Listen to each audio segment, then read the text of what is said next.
Hey, this time I want to go over a quick tutorial on controlling the host access or website access that is a security preventative measure that exists in Neos, how to control it, and what you can do about it as a developer and what you can do about it as a user.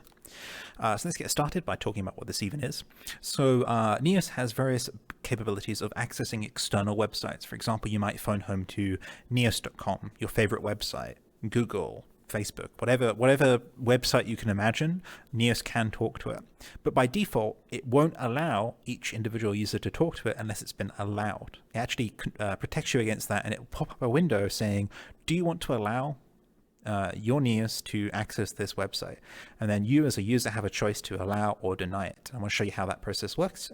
This is a great bit of security from the Neos team, so I wanted to just provide an overview. This will help people out that are kind of stuck with it as well.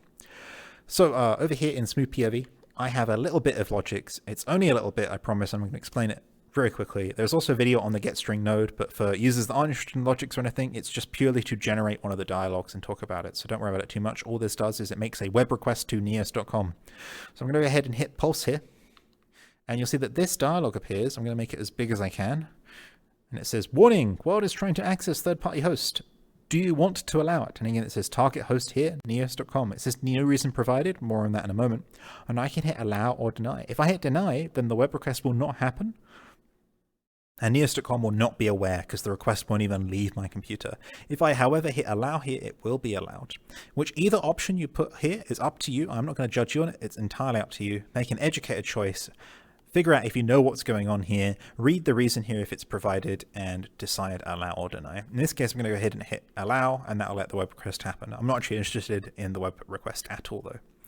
If you have forgotten which setting you set, so if you said allow or deny and you've forgotten, there is a way that you can check it. So let's go ahead and navigate to that.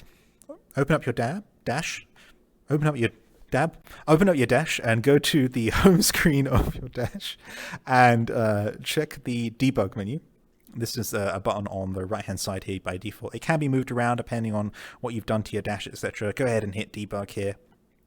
It will pop open this dialog. This is why we've got private UI on as well. Let me close my dash here to get rid of it. There's a bunch of debug settings here that are like super detailed and technical and complicated that you don't need to use, but right here on the tab list is web host. Click this one and you'll see web hosts that are allowed.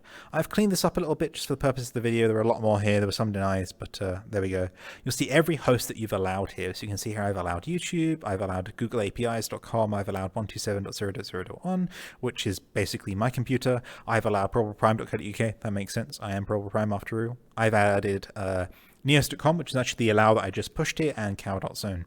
If I want to remove this setting, I can just go ahead and hit remove. And so I've just removed Neos again. If I hit pulse again here, the window will now reappear. If I hit deny here, it will prevent that action from occurring. It will prevent it from running, and it will prevent the web request from happening. But that might be not beneficial. You might actually want it to occur. So if you just change to any one of these else and then go back to it, it will refresh, and now you'll see neos.com denied, and you can go ahead and remove this setting, hit pulse again, and it will ask you.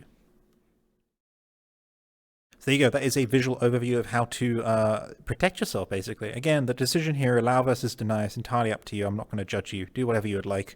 I just wanted to make you aware of it and how to control it, just in case you made an error and you wanted to go back and correct it either way. I'll see you next time. Bye. I'm actually going to follow this video up, actually, before I say goodbye. I'm going to follow this video up with a way of controlling that message just so that you're aware of it. Bye.